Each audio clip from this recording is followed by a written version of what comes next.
¿Se ve la pantalla ahora? Sí. Sí, ya, chévere.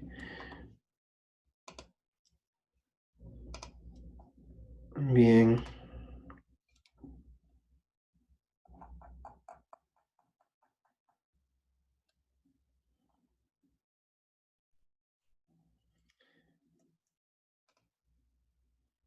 A ver, entonces estábamos viendo la anterior clase. Hola, ¿cómo estás, Agustín? Estábamos viendo la anterior clase, nos quedamos justamente en fracción de conversión. Entonces, habíamos hecho un recuento de lo que vieron en balance, digamos, en herramientas de ingeniería ambiental 1, que era acerca de cómo calcular cuál es el reactivo en exceso, cuál es el reactivo limitante, cómo calcular un grado de avance de reacción en una reacción química que es completa. Y pues ahora nos queda ver qué es la fracción de conversión y en base a eso aplicar los balances de energía con reacción en los casos generales, que va a ser en los cuales no vamos a tener reacciones completas y no vamos a estar a condiciones estándares. ¿Sí?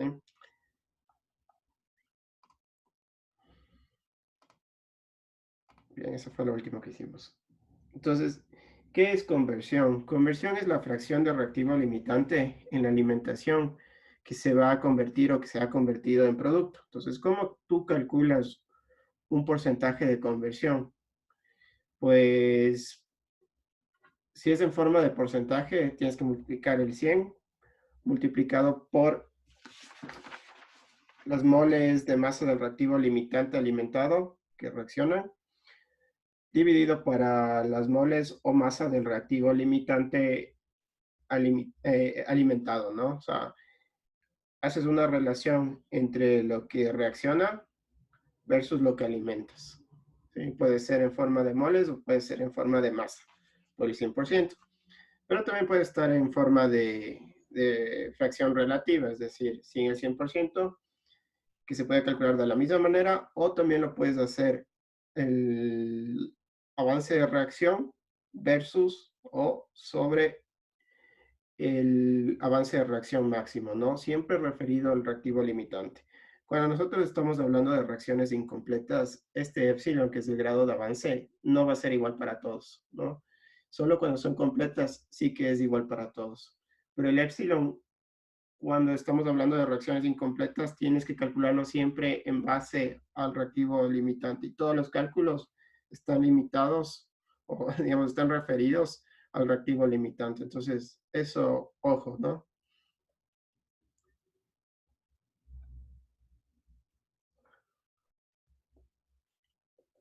Bien. Ahora, nosotros habíamos visto cómo calcular un calor de reacción en condiciones estándares cuando la reacción es completa de manera general. Entonces, habíamos dicho que básicamente es la relación o la diferencia entre los calores de formación entre productos y reactivos multiplicados por sus correspondientes coeficientes estequiométricos. Ahora, ¿qué ha pasado acá?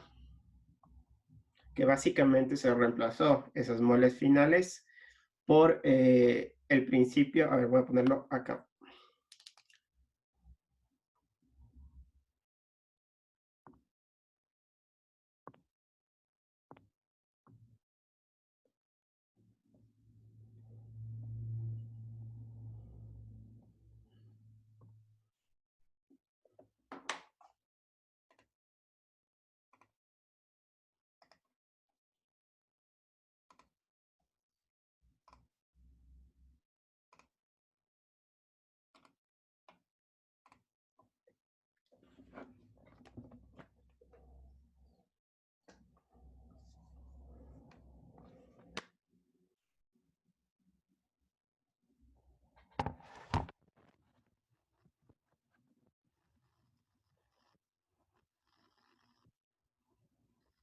Entonces, bueno, esta es la manera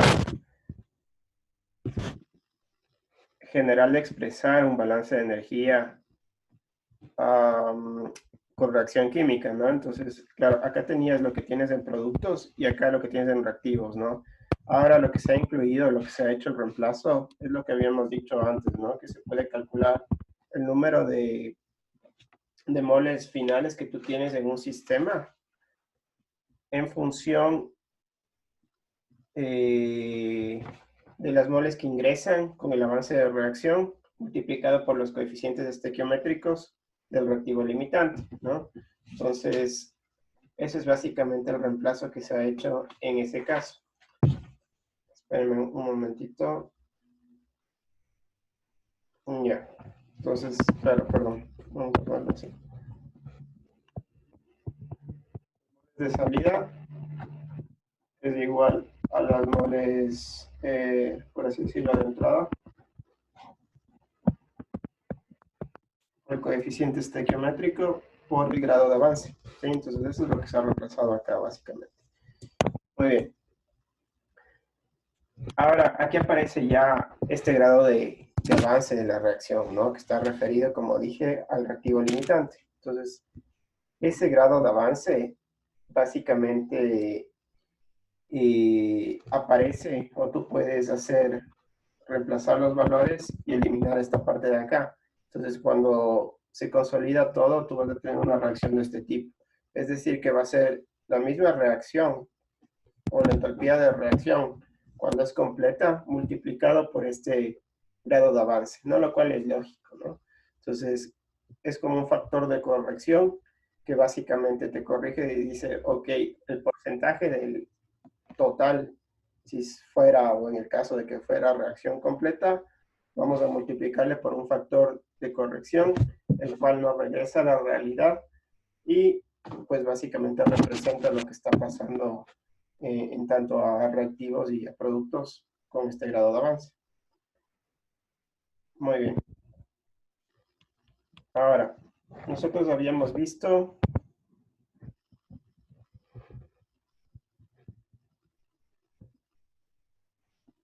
déjenme ver, a partir de esta última ecuación de aquí, no, a partir de la ecuación que habíamos puesto en la presentación,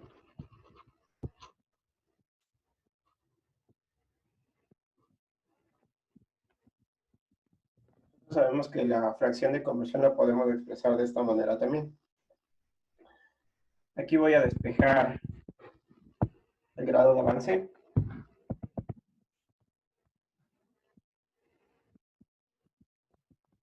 Voy a reemplazar después ese,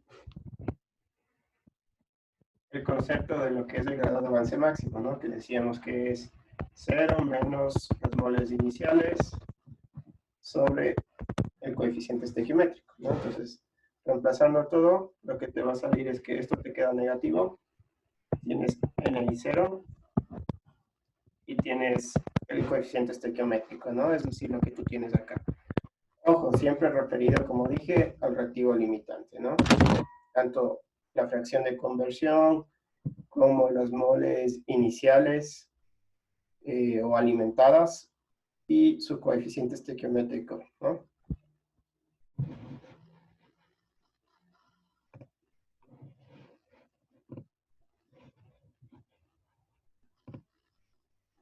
Bien, vamos a hacer un ejemplo.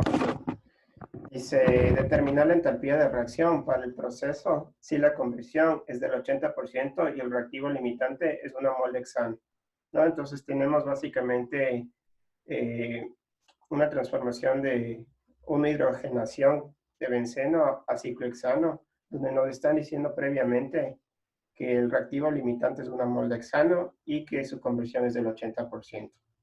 Bien, entonces, ¿cómo se hace esto?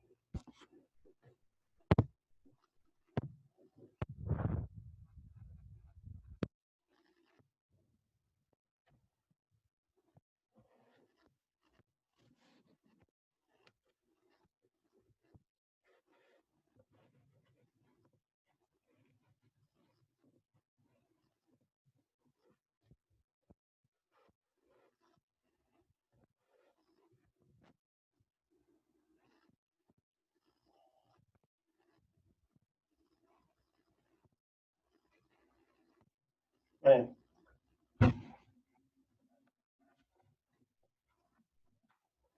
Entonces, ¿qué tenemos? Nos dice que el benceno es reactivo limitante y es alimentado a 1 mol y su fracción es de 0,8. Por tanto, lo que nosotros podemos hacer es calcular ese avance de reacción. Si no supiéramos que ese es el reactivo limitante, habría que hacer la comparación, ¿no?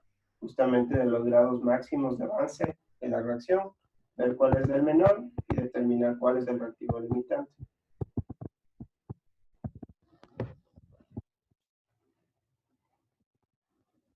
Entonces, en este caso, debido a los datos que nos da el problema, 80% era la conversión, tienes 1 mol de entrada de benceno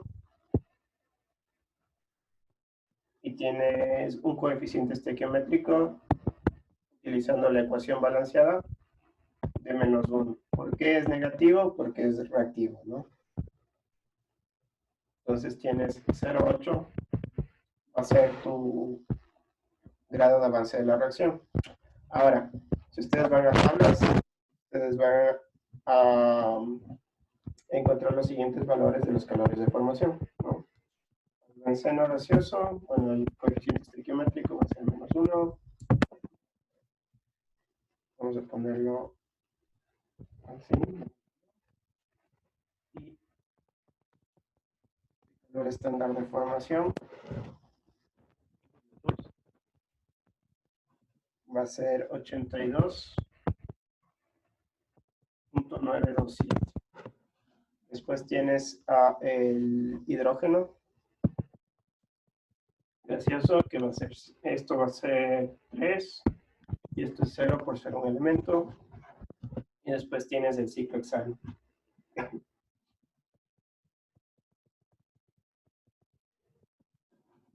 Es coeficiente 1, positivo, y menos 123.1. Listo, entonces ahora solo hay que aplicar ya la ecuación, ¿no? Entonces, tú sabes que la reacción se lleva a cabo en condiciones estándares, a menos que te diga lo contrario. Entonces, para calcular una reacción que no es completa en condiciones estándares, tienes que multiplicar por el grado de avance del reactivo limitante y después hacer lo mismo que veníamos haciendo, ¿no? Que es productos menos reactivos por sus correspondientes coeficientes. Entonces, esto será 1 menos 123,1. Después, esto es para productos menos 1. Oh, perdón, hagámoslo así. No sé cómo lo hice en la anterior clase, pero ser más reactivos. Y aquí viene el negativo.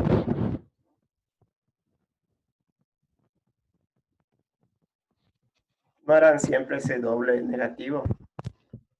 Le hacen por el coeficiente estequiométrico o simplemente ponen menos reactivos y ponen todos los coeficientes positivos de los reactivos. Entonces, esto de acá es 0,8. Y este de acá va a ser menos 164.1 kilojoules. Listo, esa es la respuesta. Perfecto.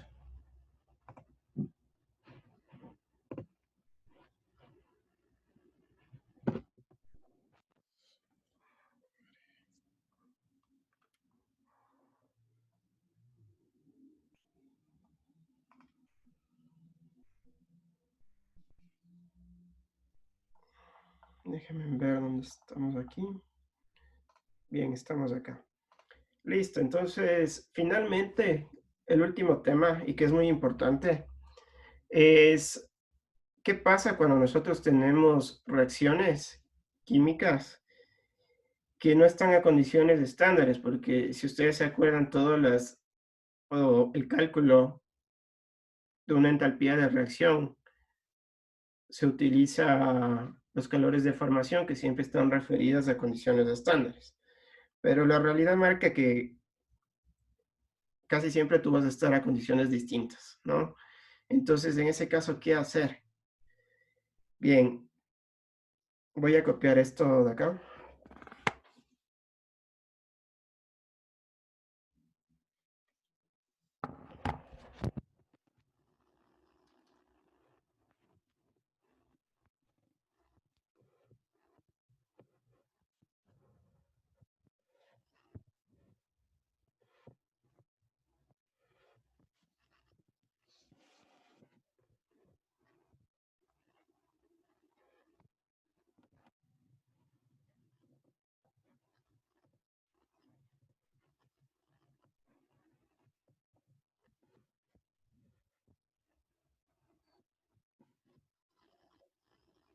Bien, entonces el procedimiento para calcular una entalpía de reacción cuando tu reacción se lleva a cabo en condiciones no estándares, distintas de 25 grados en la atmósfera, es el siguiente.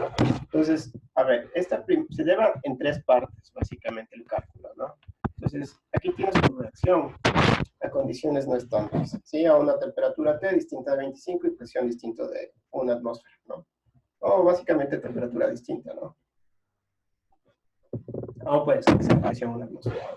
Bien, entonces para hacer un cálculo acerca de esta entalpía de reacción, nosotros tenemos que relacionarla con la entalpía de reacción a condiciones estándares, que es lo que sí habíamos aprendido.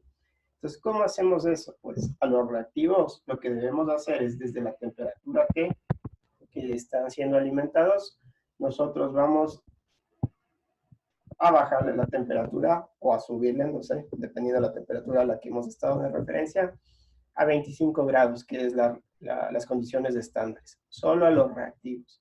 Eso quiere decir que nosotros vamos a hacer lo siguiente.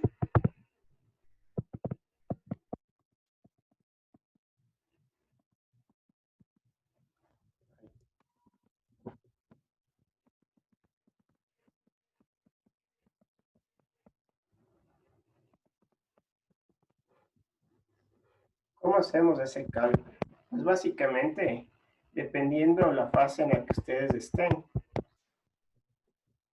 ustedes tienen que aplicar el concepto de calor sensible, ¿no? ¿Cómo era ese calor sensible?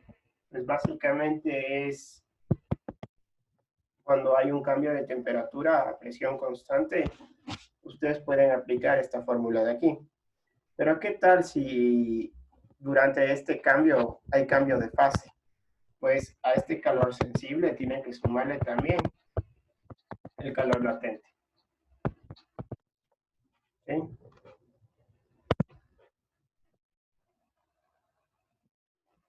Calor sensible,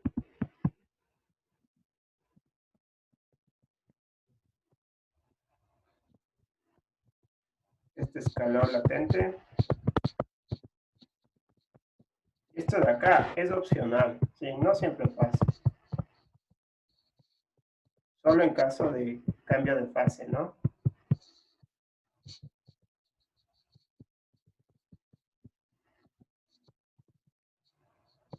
Por eso es que siempre las ecuaciones tienen que estar expresado en el estado en el que están cada uno de los elementos o de las moléculas cuando se lleva a cabo la reacción, ¿sí? Para tomar como referencia si va a haber cambio de fase o no va a haber cambio de fase a 25 grados centígrados. Muy bien, entonces, acá vamos a tener básicamente un cálculo de entalpía sensible y latente, si hubiese el caso, o si se llegara a dar ese caso. Y después que los reactantes ya están a 25 grados, entonces nosotros sí hacemos normalmente el cálculo que estábamos haciendo antes, ¿no? Que es a través de los calores de formación calcular la entalpía de reacción a 25 grados. Sí, pero los productos en este caso están saliendo a 25 grados. Entonces, ¿qué pasa? Que nosotros vamos a hacer lo mismo que hicimos antes, pero solo para productos. Es decir, subir o bajar, según sea el caso, también que tenga salida, que no necesariamente tiene que ser esta T de acá. Vamos a llegar a esa temperatura T partiendo de los 25 grados, nuevamente aplicando la misma consideración que hemos hecho antes, ¿no? Sumando un calor sensible y un calor latente en caso de haber, ¿sí? Pero calor sensible siempre va a haber. Entonces son tres cálculos que ustedes tienen que hacer, ¿no? Justamente una integración que va en este sentido, después van a través de los calores de formación, calculan el calor de reacción a condiciones estándares y después a los productos vuelven a hacer una integración en este sentido. ¿Sí?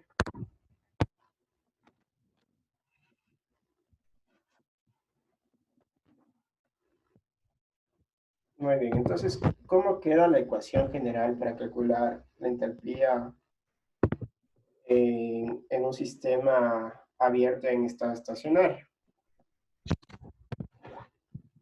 donde está sucediendo una reacción química? ¿Sí?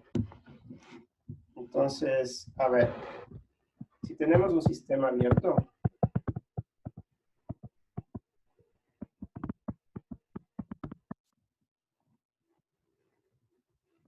el balance de energía en estado estacionario va a ser el siguiente.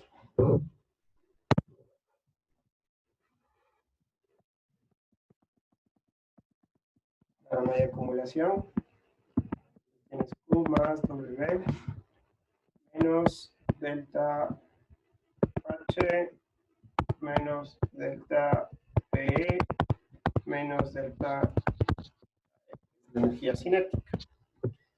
Este término de aquí es el que a nosotros nos interesa. ¿A qué va a ser igual?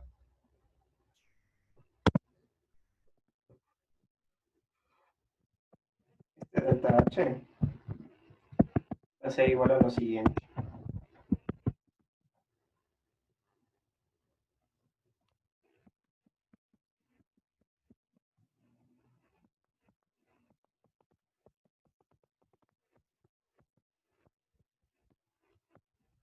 Este término de aquí corresponde a la integración o al cálculo del calor sensible de los reactivos que van desde 25 grados, que van desde una temperatura inicial a la cual están ingresando los reactivos de nuestro sistema de manera real, hasta los 25 grados que son las condiciones estándares. Después de eso, el segundo paso que habíamos dicho es el cálculo de la entalpía de reacción a condiciones estándares, es decir, a 25 grados centígrados. Y después de eso, sumas la otra parte que es la integración de los productos, que va desde una temperatura de 25 hasta una temperatura que va a ser la especificada por el sistema en la salida, ¿no? Pongo aquí esta P que es de productos y esta R de reactivos, ¿no?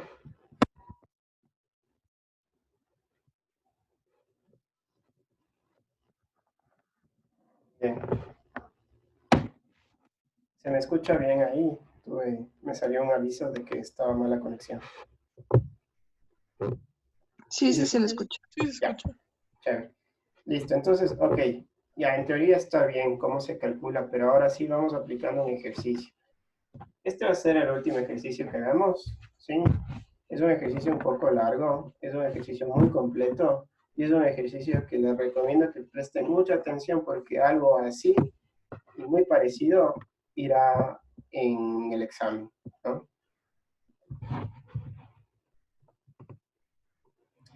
Hay una cosa más. Hay una cosa más que me olvidaba de decirles y que en uno de los ejercicios que les voy a sugerir van a encontrarlo también, ¿no? ¿Qué pasa si hay especies como el nitrógeno, por ejemplo, que generalmente entran pero no reaccionan y, digamos, en una combustión, ¿no? Entran, no reaccionan y salen por las mismas, pero entran a una temperatura y salen a otra temperatura. Entonces, claro, el nitrógeno en ese caso te va a aportar con un calor sensible al sistema, tanto de entrada como de salida, pero en esta parte no te va a entrar, ¿no? Entonces, eso tienes que tomar en cuenta, ¿no? Hay especies que sí te aportan con calor sensible, ¿sí? Pero no te aportan con calor de reacción. ¿Por qué no te aportan? Porque no reaccionan como tal, ¿sí? Entonces, eso hay que tomar en cuenta. En este ejercicio no tenemos nitrógeno, pero vamos a ver cómo se hace el procedimiento general. A ver, este ejercicio es un ejemplo de libro, pero está resuelto de manera bien caótica en el libro, bien caótica. Sí, entonces me ha tocado realmente tanto el anterior semestre que di como ahora bueno, donde sacaron ciertos datos que a veces no se explica muy bien. Y hay otras cosas que están mal puestas en una tabla que ponen los resultados, ¿no? Entonces, a ver, voy a copiarlo esto. Entonces, les voy explicando mientras voy copiando de qué se trata el ejercicio. A ver, no sé si alguna vez ustedes han escuchado del proceso Fischer-Tropsch. ¿Qué es el proceso Fischer-Tropsch?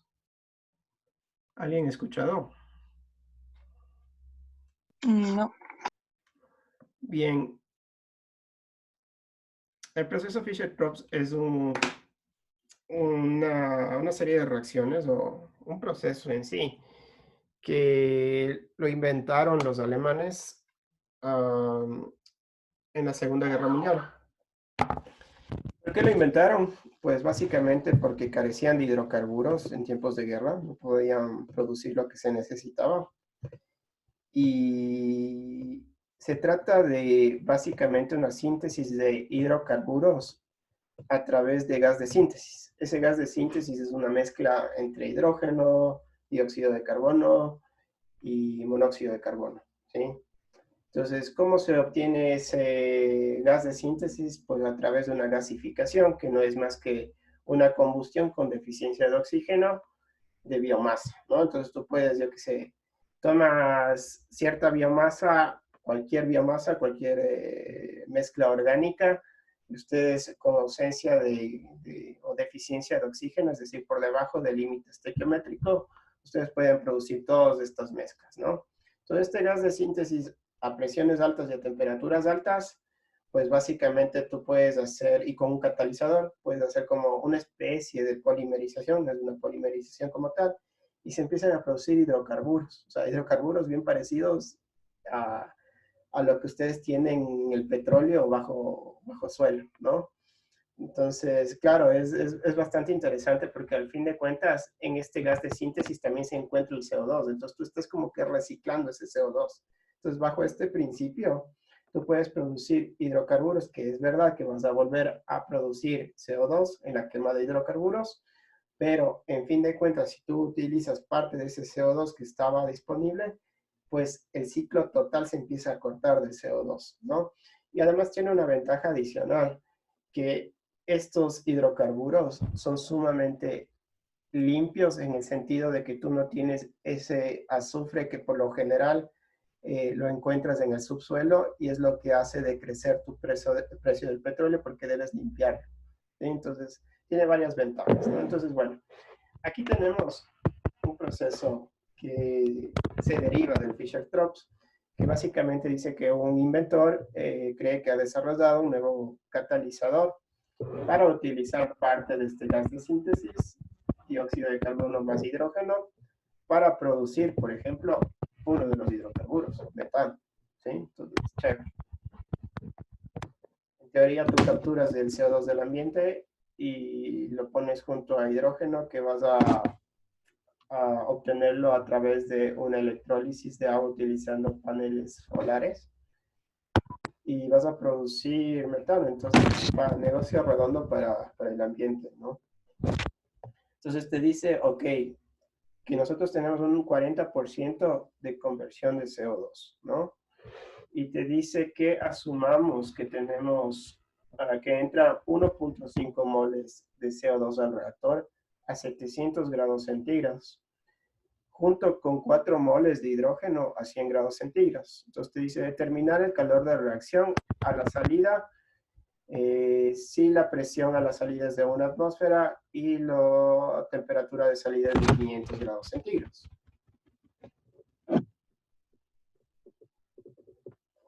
Bien, entonces fijarnos en las condiciones, ¿no? Acá tenemos CO2 que entra a 700, todo trabaja a 1 atmósfera, ¿no? La presión va a ser de entrada y salida a 1 atmósfera. Entonces, temperatura de entrada del CO2, 700.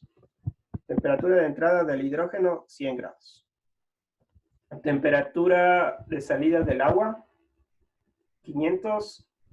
La fracción que no ha reaccionado el CO2 va a salir a 500. El metano que se ha formado va a salir a 500 y lo que no ha reaccionado de hidrógeno va a salir a 500. Bien, entonces nos está pidiendo calcular una entalpía de reacción. Pues como sabemos que no estamos a 25 grados de una atmósfera, tenemos que hacer todo el procedimiento que antes detallamos. Entonces, ¿cuál es lo primero que debemos hacer?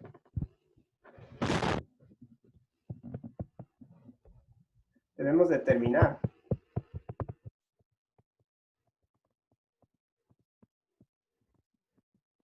el reactivo limitante.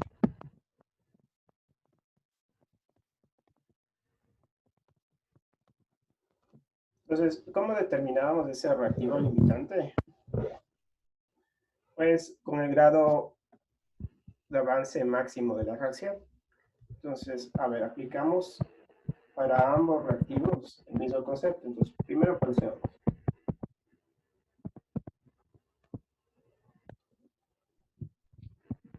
Como nosotros consideramos que siempre en un grado de avance máximo reacciona totalmente el reactivo, entonces siempre la salida va a ser 0, menos lo que inicia, que va a ser 1.5 moles, que es dato del problema, que es lo que está ingresando, dividido por el coeficiente estequiométrico, ¿no? Aquí tienen la ecuación ya balanceada, entonces podemos utilizar tranquilamente esos coeficientes, ¿no? Entonces va a ser 1 mol por mol que reacciona, ¿no?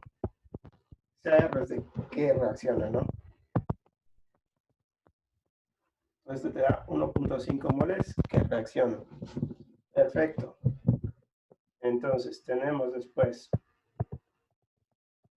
tenemos el mismo cálculo para el hidrógeno.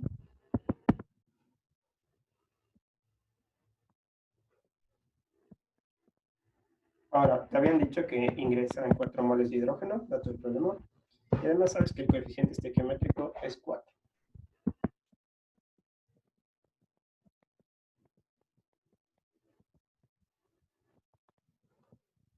Entonces esto te va a salir una mol que reacciona. ¿Cuál es el reactivo limitante? Pues el menor entre los dos. En este caso, el hidrógeno.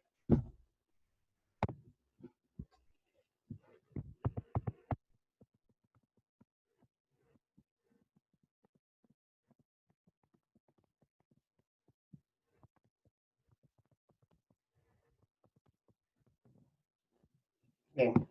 Entonces, una vez que ya sabemos cuál es el reactivo limitante, nosotros podemos calcular ya el grado de avance de la reacción.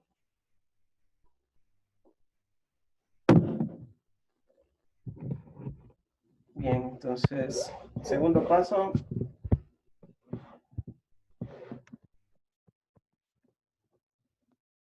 Determinar el avance de reacción.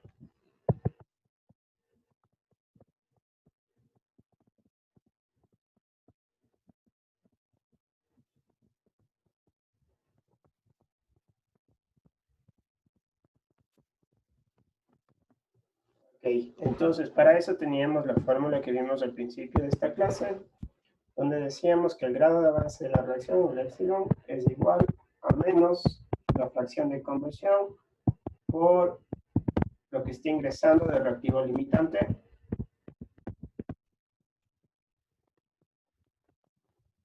partido para el coeficiente estequiométrico del reactivo limitante.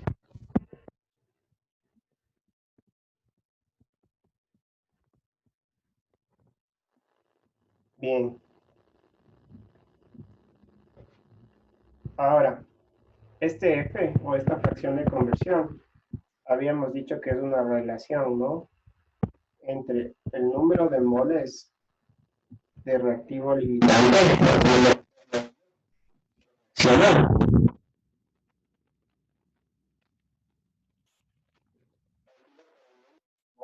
de reactivo limitante que se alimenta.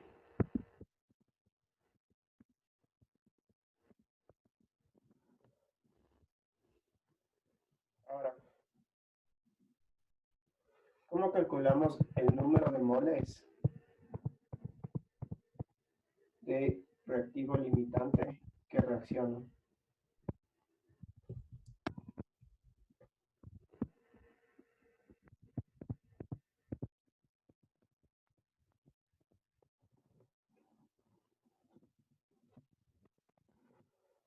Entonces, vamos a fijarnos que teníamos un dato más, ¿no? Que teníamos una conversión del 40%, pero del dióxido de carbono. Entonces, claro, eso quiere decir que el 40% de lo que está ingresando de carbono o de dióxido de carbono está reaccionando. Entonces, tú sabes que entran 1.5 moles de dióxido de carbono. Entonces, de eso, el 40% está reaccionando. Y además, estequiométricamente, de acuerdo a la reacción, sabemos que por cada mol de dióxido de carbono reaccionan 4 moles de hidrógeno. Con lo cual tú ya puedes saber cuánto está reaccionando del reactivo limitante. Que es 2.4 moles. ¿No? Entonces, esto de acá ingresa. Y esto de acá, conversión, ¿no?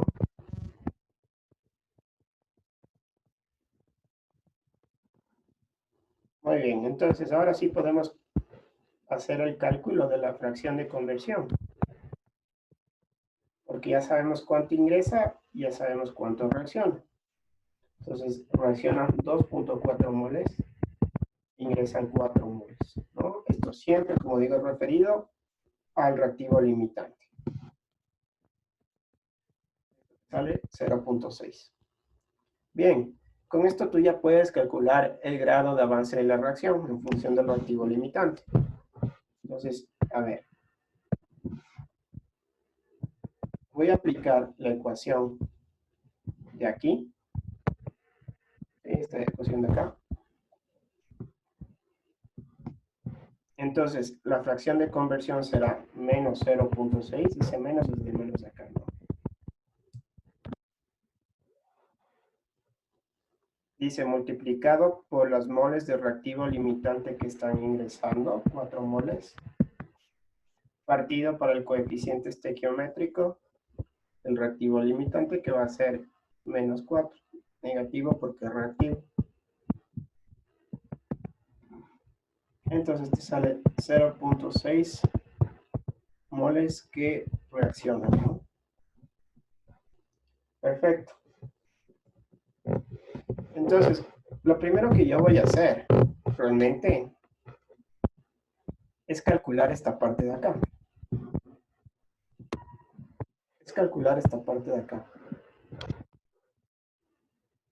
Tengo todo ahorita. O sea, yo puedo ir a tablas y veo los calores de formación, ¿sí? O te pueden dar en el examen o en tu vida profesional vas a la tabla o ves al internet y ves cuáles son los calores de formación a condiciones estándares y eso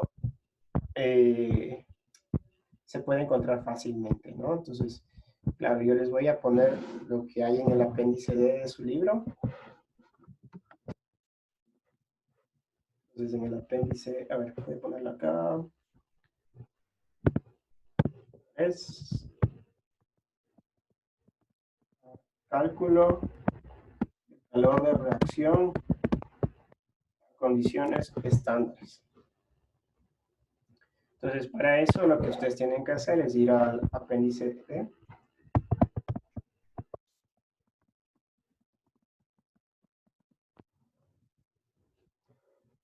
Y en este apéndice D, ustedes van a tener, claro, los calores de formación a condiciones estándares específicos, ¿no? Es decir, que va a estar kilojoule por gramo mol.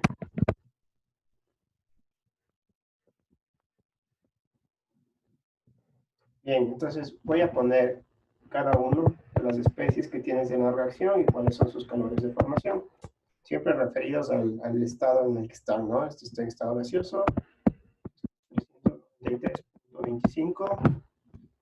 De ahí tenemos hidrógeno gaseoso, 0 obviamente. Después tenemos agua en estado gaseoso. Tenemos menos 241.835. Y después tenemos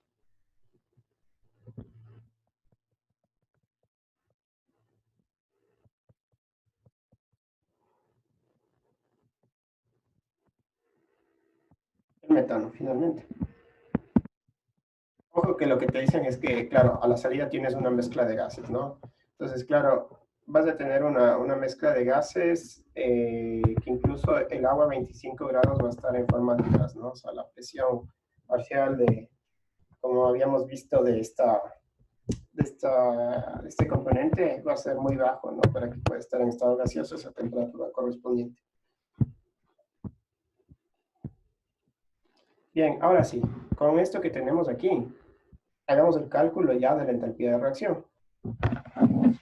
Entonces, claro, la entalpía de reacción, si se llevara a cabo en condiciones estándares,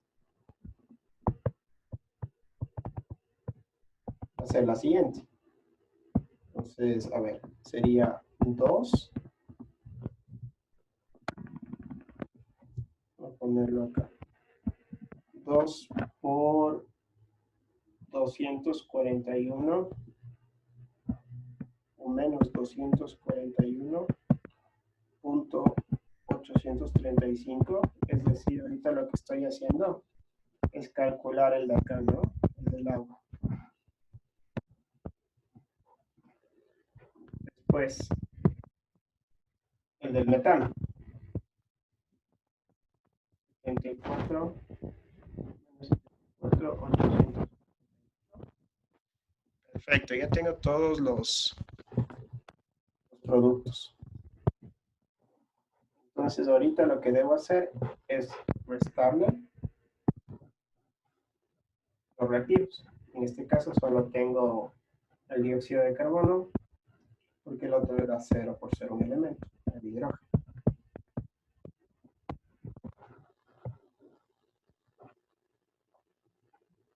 ¿Sí? Entonces, productos menos reactivos, esto es productos, esto es reactivos. Y esto te va a salir.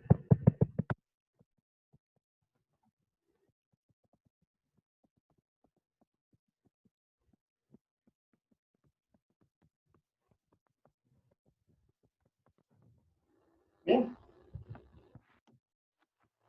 165.27 kilojoules sobre gramo mol. Ok, hasta aquí está entendido. ¿O hay preguntas? Sí, está entendido, Pablo. Chévere. Entonces, ¿qué nos falta hacer? Ahí estamos asumiendo como que fuera completa la reacción, ¿no? Pero sabemos que es incompleta. De hecho, nos están dando fracciones de conversión y habíamos calculado que la fracción de conversión con reactivo limitante es de 0.6. ¿Sí? Entonces, para que tú te sitúes en la realidad, tienes que hacer multiplicar ese factor de corrección, ¿no? Que viene a ser ese grado de avance. Entonces, voy a ponerlo aquí. Vamos con la entalpía, no, la entalpía de reacción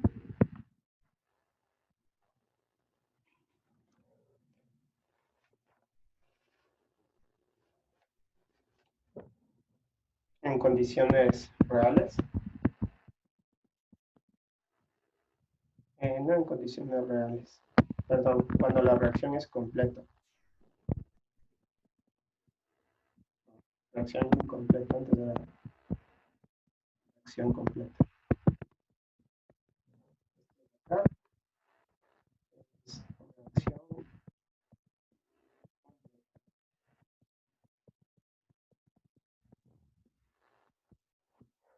va a ser igual a este epsilon multiplicado por tu delta H de reacción de condiciones distantes, ¿no? Entonces, esto va a ser igual a 0.6 moles que reacciona multiplicado por el valor anterior, que es menos 165.27 joules por.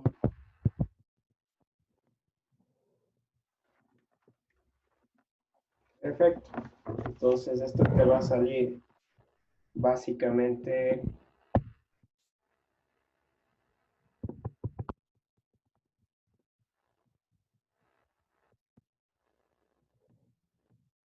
sigue estando a condiciones estándares, ¿no?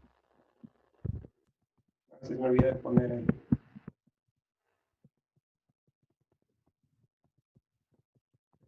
¿no? Entonces te sale, claro, menos 99.16 realmente es lo que a condiciones estándares se está liberando de esa reacción química, ¿no? O del sistema, por eso tienes negativo. Muy bien. Ahora, déjenme ver una cosa. De hecho, yo podría decir, en términos solo de esto de aquí, siendo específico, ¿no? Yo podría calcular esto de acá.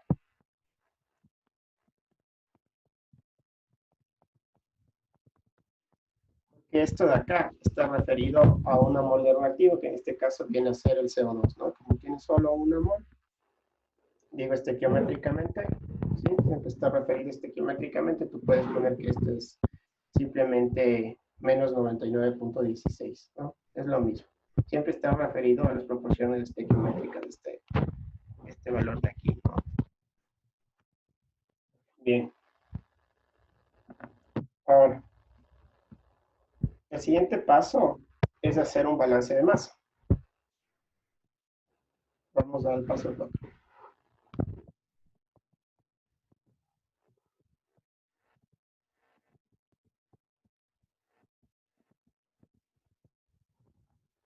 Entonces, en este balance de masa, básicamente lo que tú vas a hacer es un balance molar, realmente, ¿no? Las moles que entran y las moles que salen del sistema. Y claro, para hacer esto tú tienes que estar clarito de lo que está sucediendo en el sistema. Entonces, armas una tabla. Vamos a ponerlo así.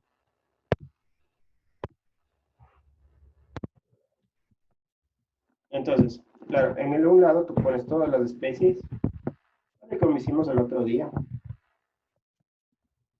cuando hacíamos el cálculo de la composición a través de la saturación de unos gases de salida. Entonces tienes estas 4 especies, ¿no? Y después tú tienes entrada y salida de moles.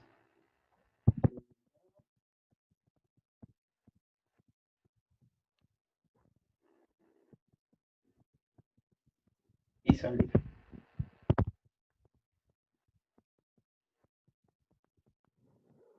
Bien, vamos poniendo los valores.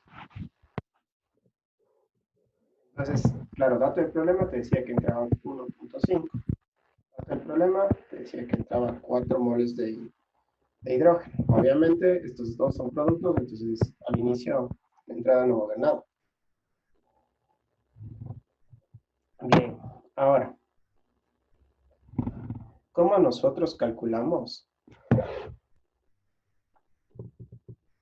¿Cómo calculamos lo que sale de CO2? Te dice que reaccionaban en 0.4. ¿Sí? Eso es que se transforma en 0.4, es decir, que el 0.6 de lo que está entrando va a salir. ¿Sí?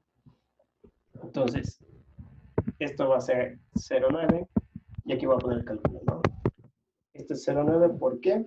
Porque si entra 1.5 moles multiplicado por 0.6, esto va a ser 0.9 moles. ¿Sí? Este 0.6, ¿de dónde sale?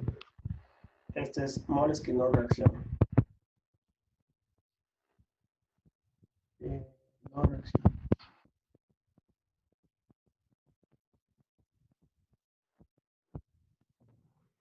¿Sí? Entonces, después tienes hidrógeno. Perfecto.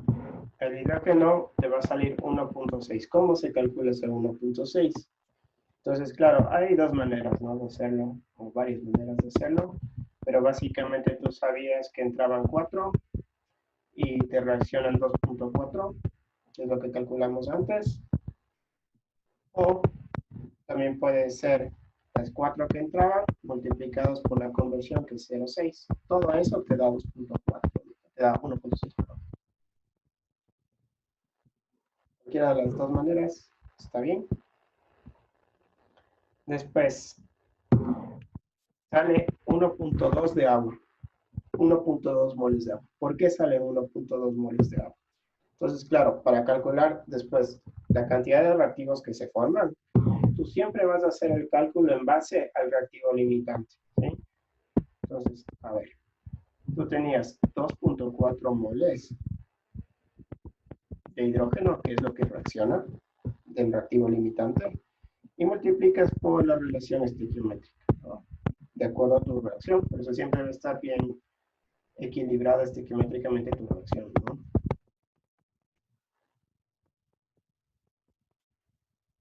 Los moles de CH4. Entonces, claro, 4 moles de hidrógeno. 4 moles de hidrógeno por cada... ¿pueden ver?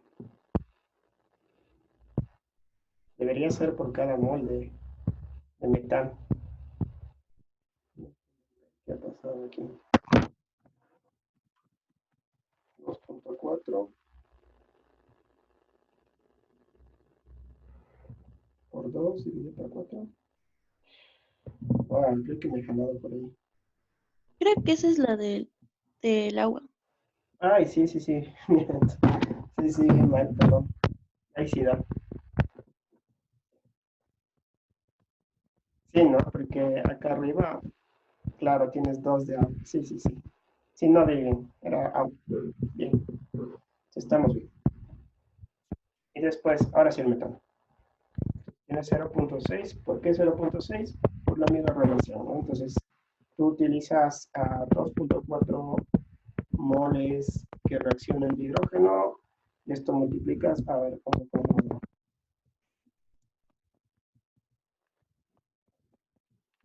2.4 moles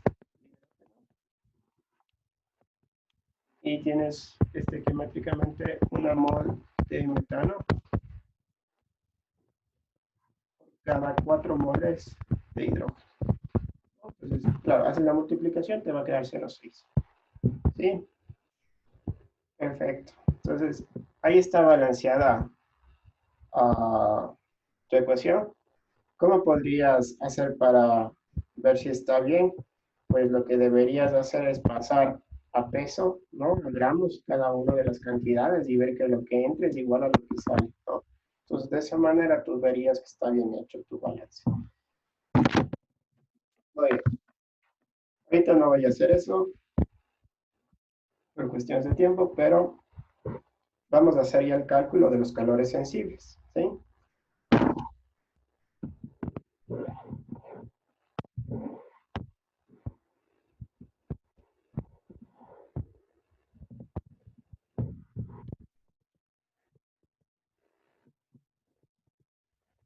Calores sensibles de entrada y salida.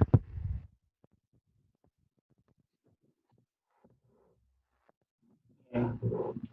Entonces, claro, lo que yo recomiendo es hacer 2 tablitas para no confundirse. En el libro, finalmente, hacen una tabla consolidada que ya les voy a mostrar, que es así que está bien, pero las tablas anteriores no están bien. Entonces, a ver, yo les recomiendo que hagan así, dividan una tabla de entrada y una tabla de salida. Entonces, vamos con el calor sensible de entrada.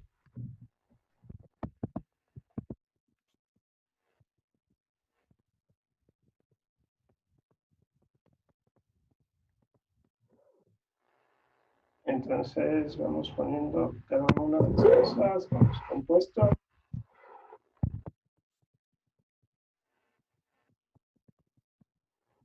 Les ponemos de entrada. Este es el gran mol. Es que hicimos el balance, ¿no? Después, temperaturas. Temperaturas, grados centígrados, no grados Kelvin, como había dicho, en como estaba explicado en su libro. Entonces, delta H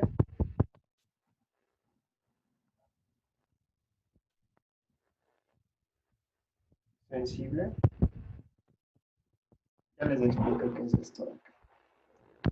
Esto es kilojoules por gramo mol.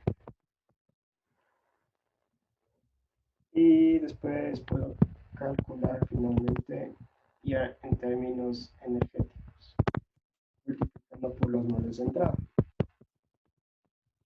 A ver, antes de que me olvide, no voy a ponerlo esto, voy a ponerlo en Kelvin. ¿Qué voy a poner en Kelvin? Porque las integraciones siempre se hacen en temperaturas absolutas, ¿no? Entonces, siempre atento con esos detalles, son generalmente donde se jalan, ¿no? Entonces, poner las temperaturas en términos absolutos siempre. Entonces, bueno, a ver. Voy a tener la tabla, ya les explico. Los dos compuestos de entrada, los dos reactivos. Entonces, de acuerdo a lo que vimos arriba, este es 1,5 y este es 4. Bien, 700 más 273 sería la temperatura de ingreso de CO2, es decir, 973. Y este de acá sería 100 más 273, esto es 373. Los datos simplemente pasaba aquel. Estos ya les explico ahorita de dónde se obtiene.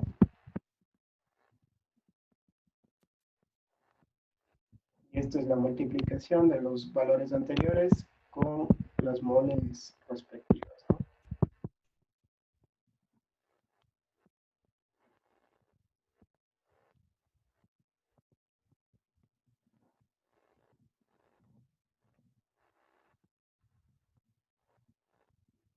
La sumatoria de todo esto te va a dar el calor de entrada. Bien, ahora sí, explico.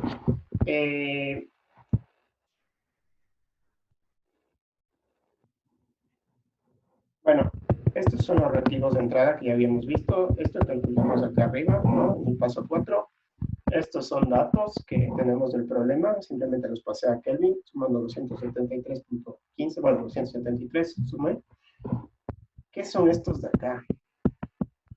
Estos de acá son las integraciones, ¿sí?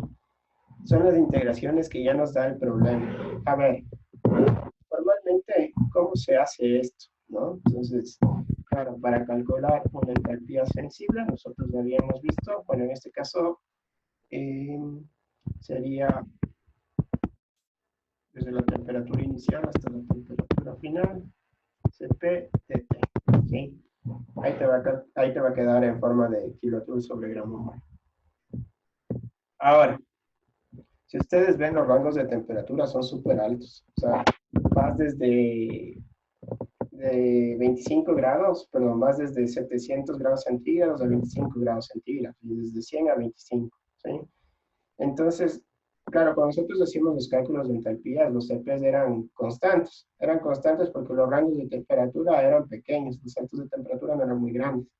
Pero cuando tú tienes cualquier compuesto cuya variación de temperatura en un proceso es muy alto, el CP es una función de la temperatura, ¿sí? Entonces, ¿qué quiere decir eso? Que ustedes pueden encontrar en libros cuáles son las funciones para ciertos rangos de temperatura, de acuerdo a las gráficas que se tienen, ¿no?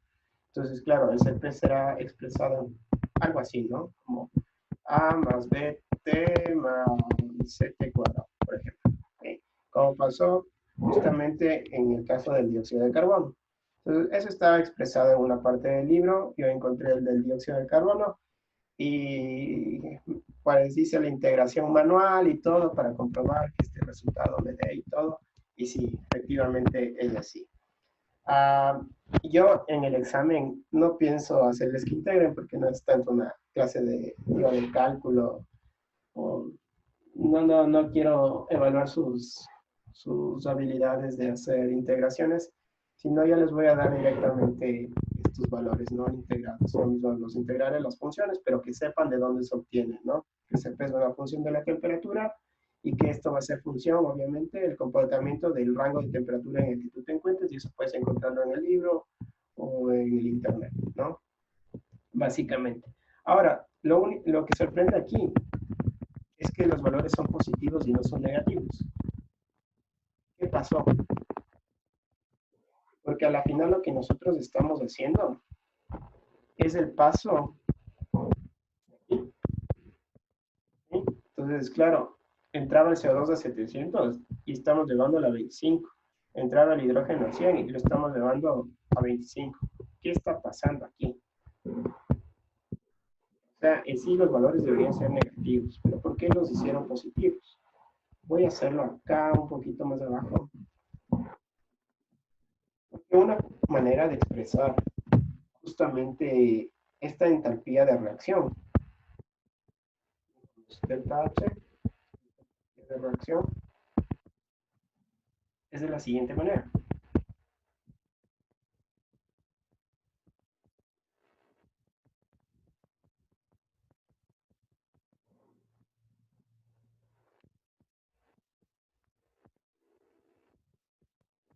Es justamente para evitar confusiones con los signos, ¿no? Porque aquí hay bastante cálculo. Lo que se hace es invertir los límites de temperatura y poner un negativo al final. Queda lo mismo.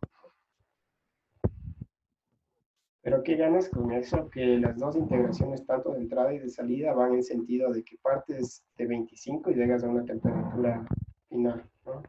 Entonces, en este caso, como las temperaturas de entrada y de salida reales son más altas que 25, entonces las dos van a ser positivas. Bien, entonces, a ver, ¿qué han hecho aquí? Pues básicamente estos dos son los calores sensibles, ¿sí? Bueno, este de productos estaría bien, ¿no? Porque partes de 25, estamos en la parte de abajo, partes de 25, reactivos, y aquí tienes productos, ¿no? Partes de 25 y te acabas nuevamente a la temperatura de salida, que en este caso era 500. Entonces, este límite está bien. Pero este de acá está al revés, ¿no? Porque partías de 700 en el CO2 y de 100 en el otro, ¿no? Entonces, lo que hicieron acá es aumentar este negativo, ¿no? Justamente para virar esos signos o esos límites de temperatura, poder ponerlo igual que el anterior, los productos. Por eso ponen el menos. Yo les sugiero que también lo hagan así para que se eviten confusiones, ¿no? Entonces, lo que quiere decir que acá la integración, por ejemplo, digamos, del CO2, puede ser que sería algo así, ¿no?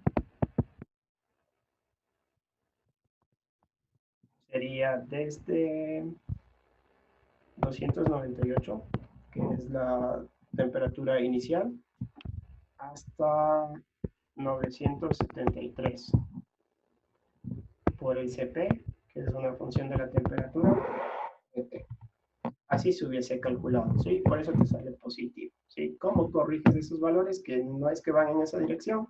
Pues con el menos que va después, ¿no? Con este menos de acá.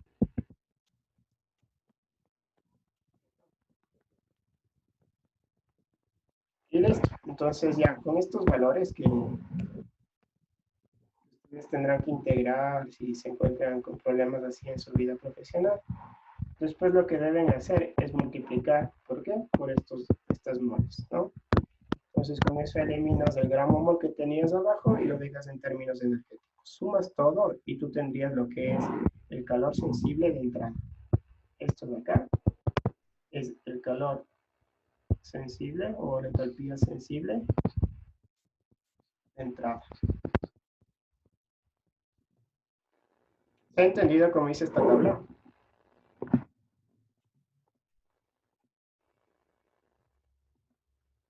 ¿O tienen dudas?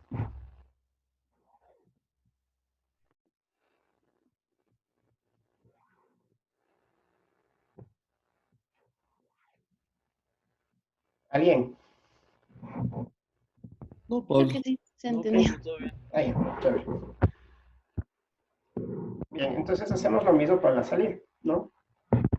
De hecho, a ver, déjenme ver. Voy a poner.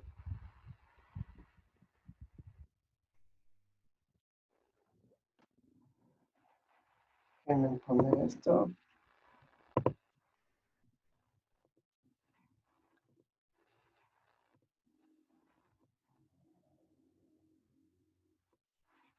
Ya. Salida.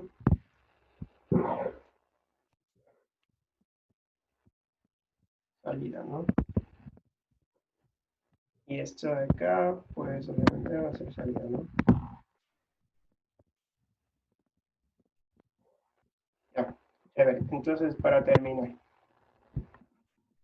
aquí tienes los compuestos de salida, ¿no? Tienes CO2, gaseoso, lo que no reaccionan, H2 gaseoso, aquí tienes H2O gaseoso y metano gaseoso. ¿Sí? Ponemos los valores de la tabla que hicimos del balance de masa.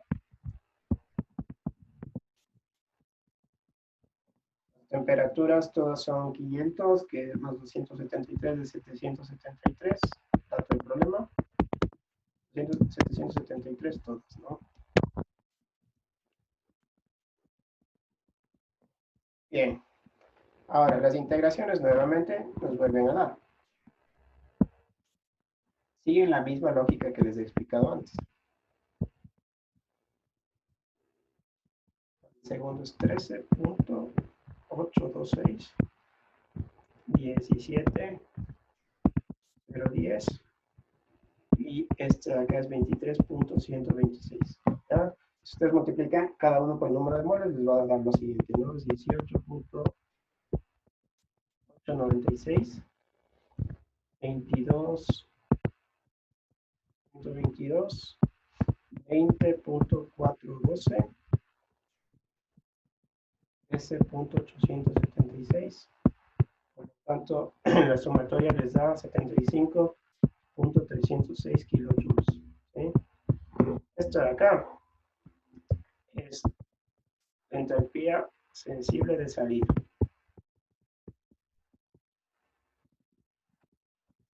Y listo, ya tengo todo para resolver.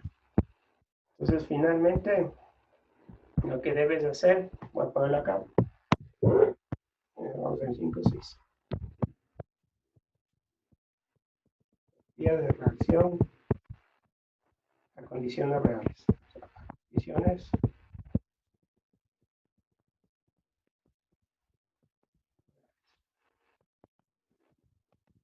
Bien, entonces aplicamos justamente la fórmula que estaba explicando aquí.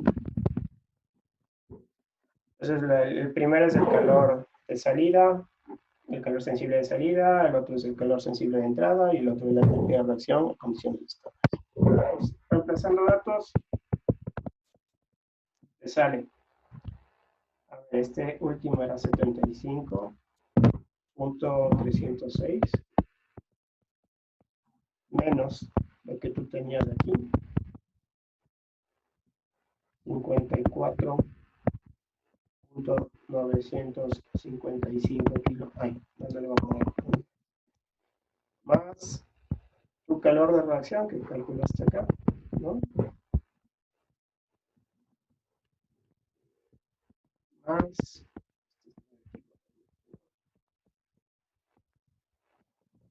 bien, todo esto kilojoules. Va a ser 78.81 kilojoules. Listo, respuesta final. Pues están liberando, esa es la cantidad de calor que se va a liberar a presión constante de ese sistema, ¿no? Y ese viene a ser el término de entalpía en el balance de energía, o la ecuación de balance de energía de un sistema abierto en estado estacionario. ¿Se ha entendido? Sí, creo. Sí, es largo, pero revísenlo así con calma, paso a paso, comparen con lo que está en el libro, sobre todo de la tabla final, ¿no? Porque las tablas anteriores son medias complicadas. Miren, en el libro le hicieron una tabla consolidada, que es la tabla final que digo que está bien, salvo que esto es grados centígrados, ¿no? No está en grados Kelvin. Pero bueno, aquí lo que ellos hicieron es consolidar toda la información, incluso pusieron aquí los calores de formación, ¿no? Entonces pueden hacer en una sola tabla todito, ¿no? Pero a mí me gusta hacerlo paso por paso, porque se ve, te das cuenta qué estás haciendo en cada paso, ¿no? Entonces, me suena un poquito más lógico, ¿no? Pero ya cuando tengan un poquito más de experiencia, ya pueden lanzarse a hacer algo más resumido, ¿no? Pero el procedimiento es el mismo, ¿no? Y la respuesta, como ven, es básicamente la misma que está aquí. Entonces, da lo mismo, ¿no? Da igual. Chévere. Entonces, formalmente hemos acabado la clase. A ver, voy a pausar un ratito. Déjenme ver.